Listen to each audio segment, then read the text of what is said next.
राम राम महावीर्य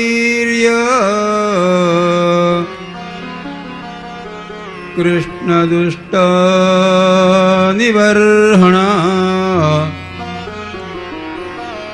एषा वै बाधते क्षुन्नास् तच्छान्तिं कर्तुमर्हतः।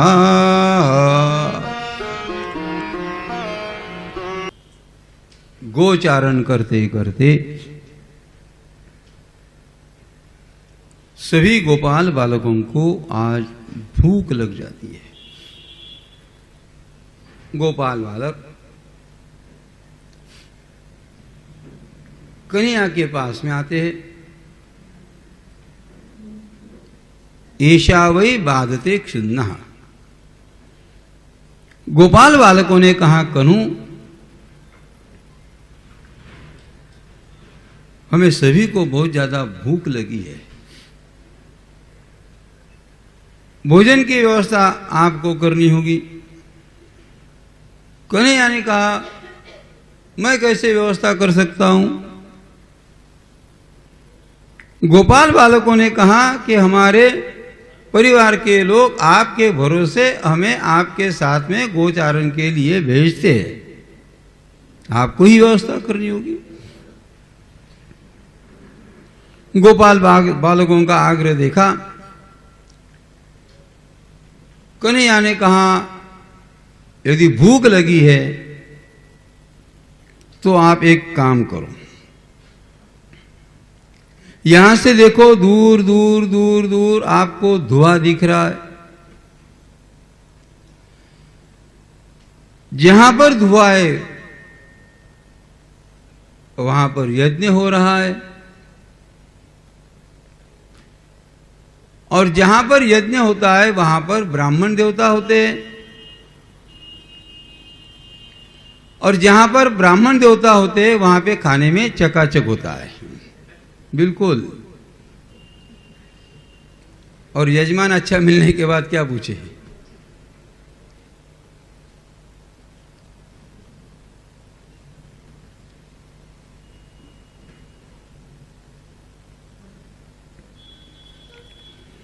इसीलिए हमारे में एक पद्धति है,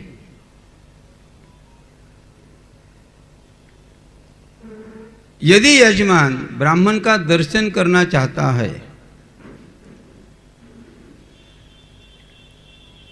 तो दो समय बहुत अच्छे बताए हुए हैं, उस आशीर्वाद में ताकत होती है।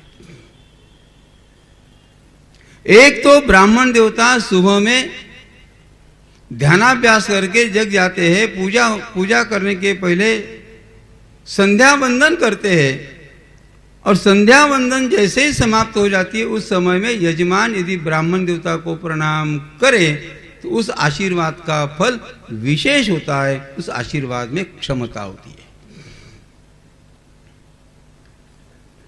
अभी आपकी भाषा में कहूं तो शरीर की पॉजिटिविटी चेंज हो जाती है, उसमें क्षमता आ जाती है, मंत्र का तेज शरीर में होता है, मंत्र का तेज वाणी में होता है।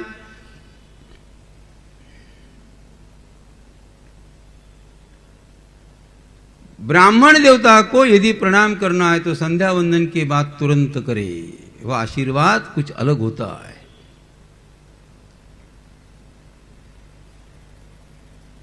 एक समय यह, और दूसरा समय यह है ब्राह्मण देवता का जब भोजन हो जाता है, भोजन से ब्राह्मण देवता की जब तृप्ति हो जाती है तब यजमान ब्राह्मण देवता को प्रणाम करे, फिर अंतःकरण से आशीर्वाद दिया जाता है, तृप्त होता है।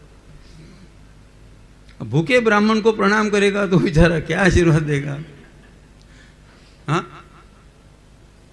पहले कुछ खिलाना पिलाना चाहिए ना।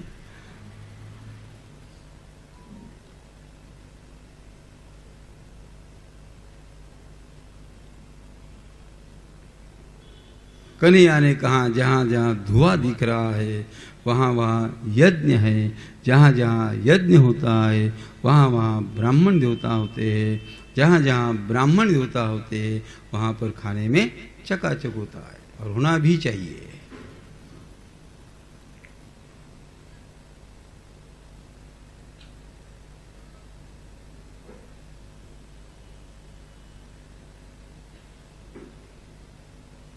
गोपाल बालकों ने पूछा, इतने दूर?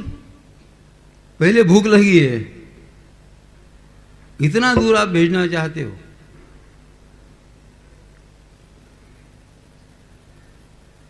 और उन्होंने नहीं दिया तो कन्हैया ने कहा, नहीं आपको मिलेगा। इति विज्ञापितो गोपैर् भगवान देवकी सुतः भक्ताया विप्रभार्याया प्रसीदन्निदमब्रवीत् प्रयात देवयजनं ब्राह्मणा ब्रह्मवादिनः तत्र मांगिरसन्नाम यासदे स्वर्गकाम्या। प्रयात देवयजनम, आप ब्राह्मण देवता के पास जाओ, वहां आपको खाने के लिए कुछ मिलेगा। लेकिन जाने के पश्चात ब्राह्मण देवता को एकदम से नहीं मांगना, उनको पहले आप प्रणाम करें। गोपाल बालकों ने कहा ठीक है। गोपाल बालक धीरे धीरे उस यज्ञ मंडप के समीप में आते हैं, बाहर खड़े रहते हैं, डरते हैं, ब्राह्मण देवता है, आपस में रहते हैं, इसका स्पर्श उसका स्पर्श नहीं, बेचारे यज्ञ मंडप के अंदर जाने से ही डरने लग जाते हैं। बाहर खड़े, बहुत विलंब होता है, एक भी ब्राह्मण नहीं आता है। तन सुखा ने कहा, चलो ये लोग हमें कुछ देने वाले नहीं, हम चलते। धन सुखा ने कहा, नहीं इतना समय बीत गया, थोड़ा रुकेंगे, मिलेगा। थोड़ी देर के पश्चात एक ब्राह्मण देवता यज्ञ मंडप के बाहर आते। अभी यह क्यों आया होगा पता नहीं, शायद इसलिए आया होगा वो। ये आदत सबसे खराब है ये। वो समय पे नहीं मिला, वो आदमी बेचैन होने लग जाता है।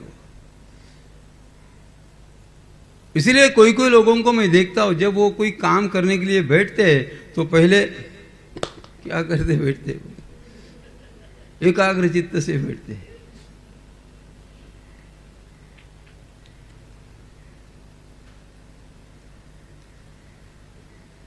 क्या तंबाकू खाते लोग पता नहीं। हमारे मराठी में एक तंबाकू के लिए एक पुराण है, जाने दो, आप लोग समझ नहीं पाएंगे मराठी।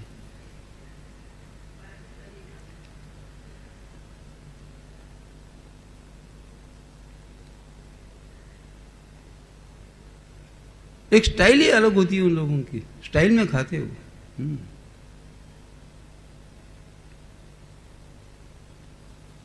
आपल्या डाव्या खिशातून तंबाखूची पुडी काढावी, थोडीशी तंबाखू आपल्या डाव्या हातावरती ठेवावी, ती पुडी आपल्या खिशामध्ये ठेवावी, त्यानंतर बोटाच्या साह्यानं मळण्याचा प्रयत्न करावा। जर समजा माल फार कडक असेल तर अंगठ्याच्या साह्यानं मळण्याचा प्रयत्न करावा। मळून झाल्यानंतर वरचा माल आपल्या उजव्या हातामध्ये घ्यावा, खालचा कचरा फेकून द्यावा। उजव्या हातामध्ये घेतलेला पक्का माल परत आपल्या डाव्या हातामध्ये घ्यावा। त्यानंतर दोन बोटाच्या साह्यानं अंगठ्याच्या साह्यानं चिमूट भरावी, ती चिमूट आपल्या हातामध्ये घ्यावी। डाव्या हातानं खालचा ओठ पुढे करावा, अलगदपणे ती चिमूट आपल्या हातामध्ये ठेवावी। त्यानंतर 32 पिचकाऱ्या माराव्यात। इति श्री तंबाखू पुराणे प्रथमोध्याय। ऐसे खाते लोग, वो टेक्निक होती है उनकी। क्या मिलता है? कड़वा रस होता है वो।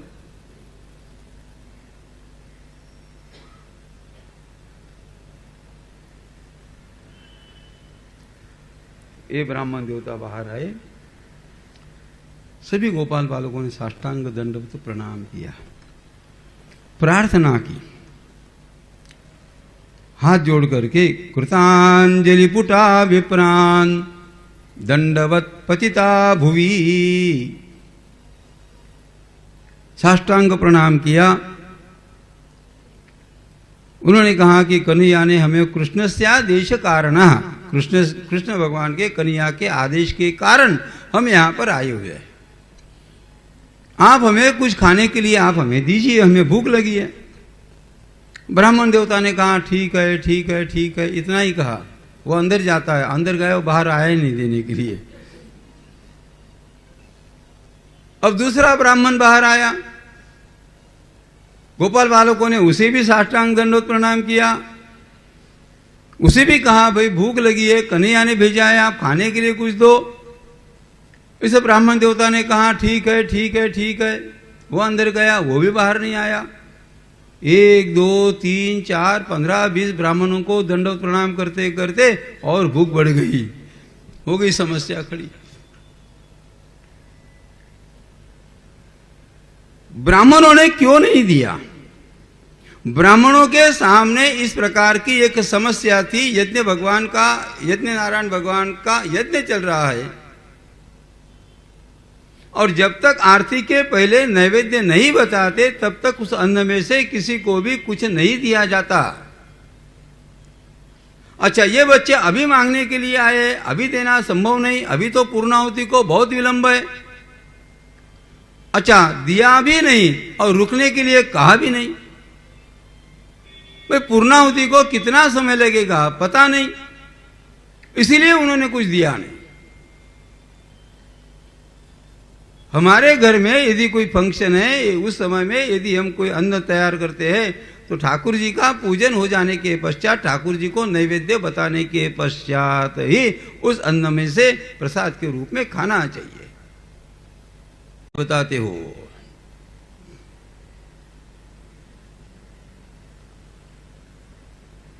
ब्राह्मण देवता को, एकांत संत को घर पे यदि आप भोजन के लिए निमंत्रण देते हो तो उस समय यदि ब्राह्मण देवता को आने में थोड़ा विलंब है तो आदमी सहज रूप से विचार करता है चलो मैं भोजन कर लेता हूं, बाद में परोस देना। यह धर्म नहीं, यह आपको पुण्य तो नहीं आपको पाप लगेगा।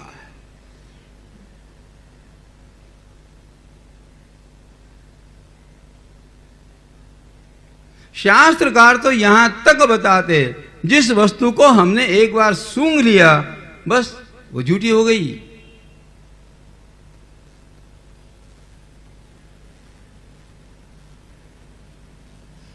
एक अभी ब्राह्मण जब पुनश्च बाहर नहीं आया, सभी गोपाल बालक चले जाते, कन्हैया के पास में जाते हैं।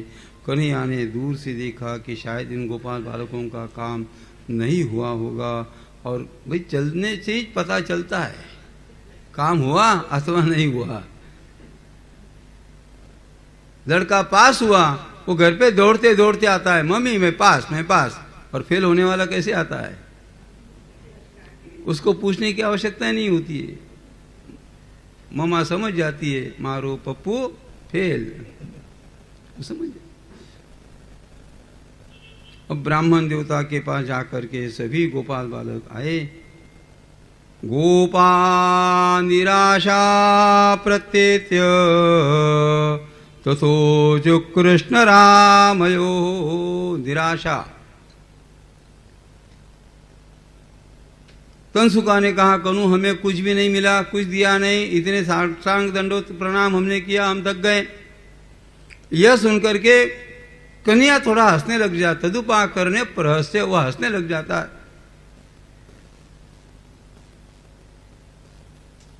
कन्हैया ने कहा अरे आपने मेरा नाम बताया क्या? कन्हैया ने हमें भेजा है, मेरा नाम आपने बताया था क्या? उस पेंद्या ने कहा कन्हैया आपका नाम तो क्या, आपके बाप का नाम बताया तो वो भी नहीं मिला। ये पेंद्या नहीं बोल रहा था, पेंद्या के पेट में जो भूख लगी थी वो भूख बोल रही थी। तुझे लगता है सब लोग मुझे मानते? तदुपाकर्ण्य भगवान प्रस्य जगदीश्वरा। तद उपाकर्ण्य, पेंद्या की इस बात को सुनकर के परमात्मा हंसने लग जाते। कन्हैया ने कहा पेंद्या एक थोड़ी गलती होगी, आप एक काम करें, आप ब्राह्मण पत्नी के पास आप जाओ, आपको मिलेगा। जैसे ही कन्हैया ने गोपाल बालकों को कहा ब्राह्मण पत्नी के पास जाओ, सभी गोपाल बालक पहले बैठ जाते हैं, ये वापिस भेज रहा वहां पे।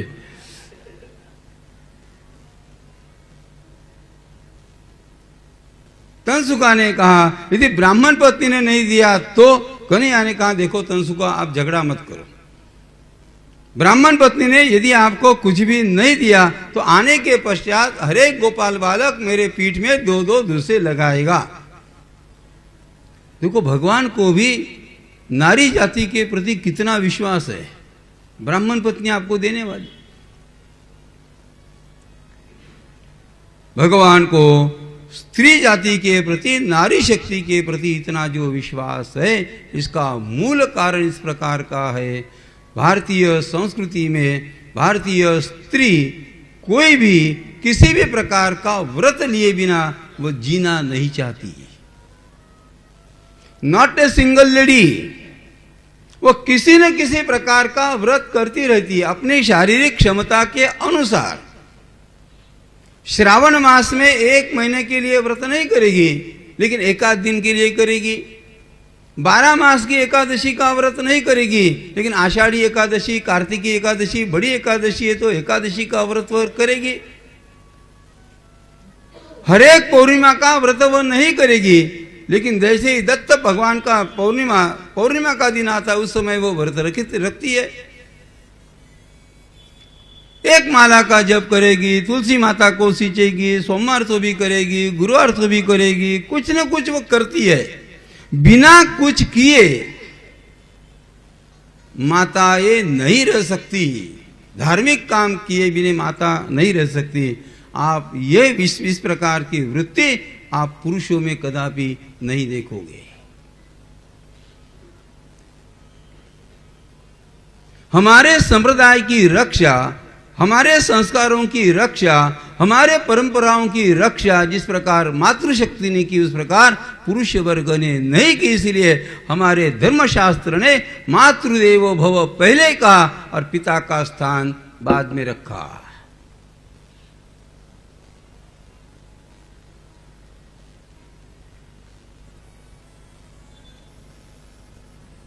क्यों कहा? यत्र नार्यस्तु पूज्यन्ते रमन्ते तत्र देवता। शास्त्रकार बताते हैं यत्र नार्यस्तु पूज्यन्ते, जिस परिवार में, जिस घर में स्त्री का सम्मान होता है, रमन्ते तत्र देवता, वहां देवताओं का निवास होता है।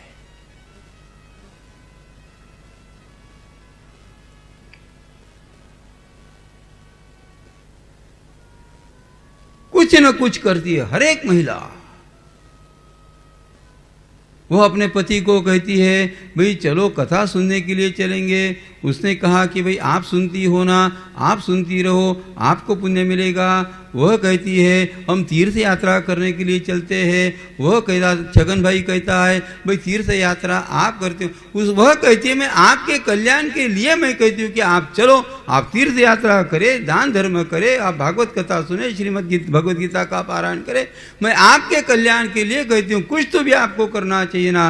वो छगन भाई कहता है भाई कथा सुनने के लिए तू जाती है, तुझे पुण्य मिलता है। श्रीमद् भागवत जी का पाठ तू करती है, तुझे पुण्य मिलता है। भगवत गीता, विष्णु सहस्त्रनाम आप पढ़ती हो, आपको पुण्य मिलता है। तीर्थ यात्रा आप करती हो, आपको पुण्य मिलता है। दान धर्म आप करती हो, आपको पुण्य मिलता है। अब इतना सारा पुण्य आप करती हो तो आपको लेने के लिए जैसे परमात्मा विमान भेजेंगे, उस समय में आप विमान में बैठोगी, थारो पल्लू पकड़ने में ही आ जाऊं। अरे कैसे पॉसिबल है? ये छगन भाई है। ये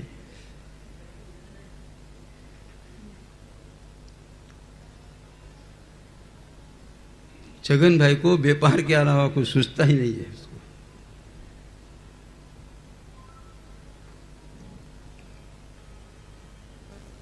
पति जितना भी धार्मिक अनुष्ठान करता है उसमें से 50% पुण्य अनायास से पत्नी को मिलता है। पत्नी जो पुण्य की प्राप्ति करती है उसमें से पति को 0 मिलता है। 0।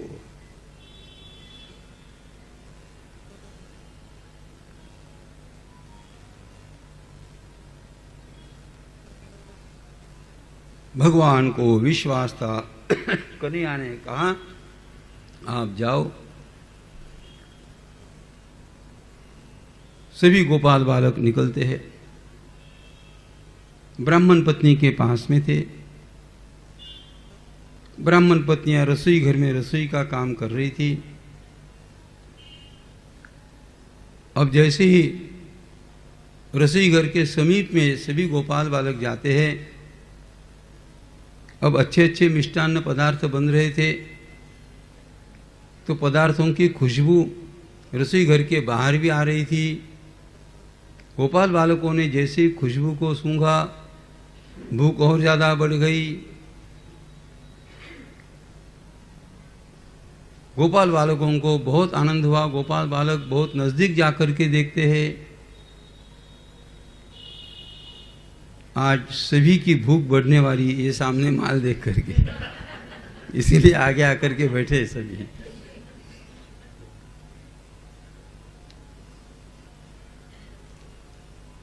मिलेगा, सबको मिलेगा।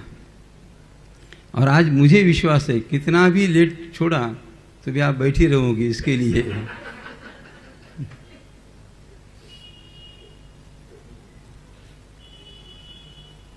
गोपाल बालक रसोई घर के समीप में आते हैं। गोपाल बालकों ने विप्र पत्नियों को देखा। ब्राह्मण पत्नी को देखने के पश्चात सभी गोपाल बालकों ने साष्टांग दंडवत प्रणाम किया।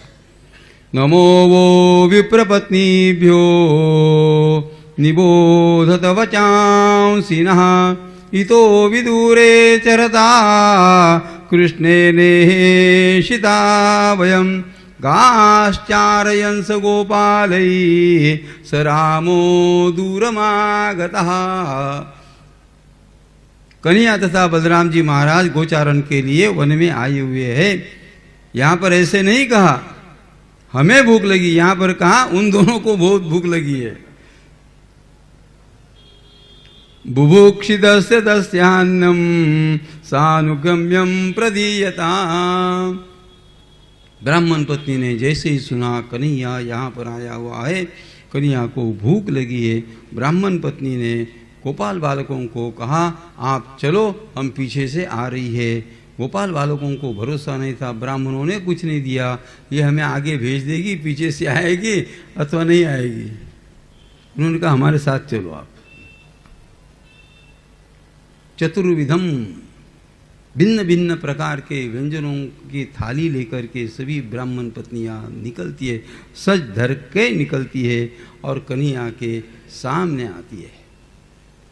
जैसे ही कन्हैया समीप में दिखा, गोपाल बालकों ने ब्राह्मण पत्नियों का त्याग किया और कन्हैया के समीप जाकर के वो बैठे। क्यों? जो जितना नजदीक बैठेगा उसे ज्यादा मिलेगा। सभी गोपाल बालक जैसे ही दौड़ते दौड़ते आए, कन्हैया ने देखा, कन्हैया के ध्यान में आता है काम फत्ते हो गया, काम पूरा हो गया शायद। कन्हैया ने विप्र पत्नी का, ब्राह्मण पत्नियों का स्वागत किया। स्वागतम वो महाभागा आस्थिताम करवाम किम। आइए, आपका स्वागत है, मैं आपके लिए क्या कर सकता हूँ, आप बैठिए। जो देने के लिए आता है उसका स्वागत सभी और अच्छा होता है।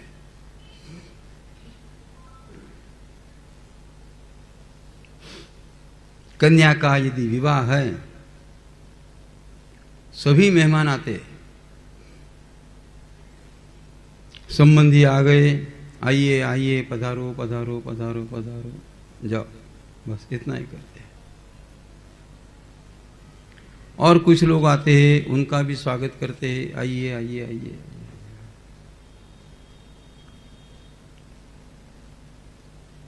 बड़ा दामाद आता है, उसका भी स्वागत करते हैं, आइए आइए आइए आइए।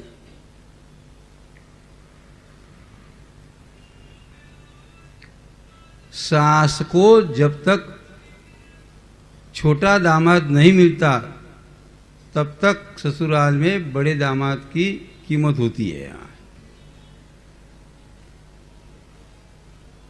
छोटा दामाद मिल गया, माँ का छोटकिया पाहुना घना चोखा, अब बड़े को क्या हो गया था। इसीलिए सास को जब छोटा दामाद मिलता है तो बड़े दामाद का कर्तव्य बताया गया, बार बार ससुराल नहीं जाना चाहिए। बड़ा दामाद भी आ गया, फिर आ गया हीरो फूफा, वो आप दोनों, उसके बिना तो शादी होती नहीं। वो भी आ गया, उसका भी स्वागत अलग ढंग से होता है। फिर शादी में आते हैं लड़की के मामा जी, उसका स्वागत अच्छा होता है। वो उसका स्वागत, ये शादी का मेन हीरो ये होता है। ये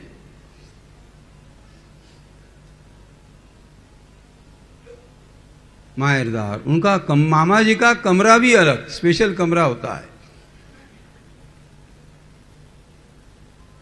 सभी का स्वागत अलग ढंग से करते हैं। मामा जी का स्वागत विशेष रूप से क्यों करते हैं? बाकी सभी लोग लेने के लिए आए, मामा जी देने के लिए आए।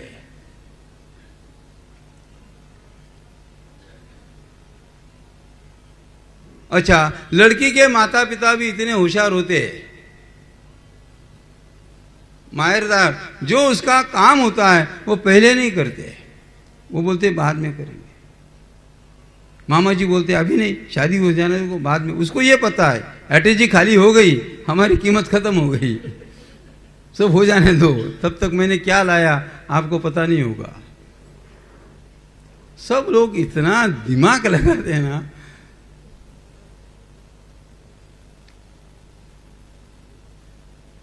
यहाँ पर कन्हैया ने सभी गोपाल बालकों का अच्छी तरह से स्वागत किया। इन सभी ब्राह्मण पत्नियों का स्वागत करते हैं। ब्राह्मण पत्नियों को अतीब आनंद होता है। ब्राह्मण पत्नी स्वयं कन्हैया को सभी प्रकार के मिष्टान्न प्रदान करती है।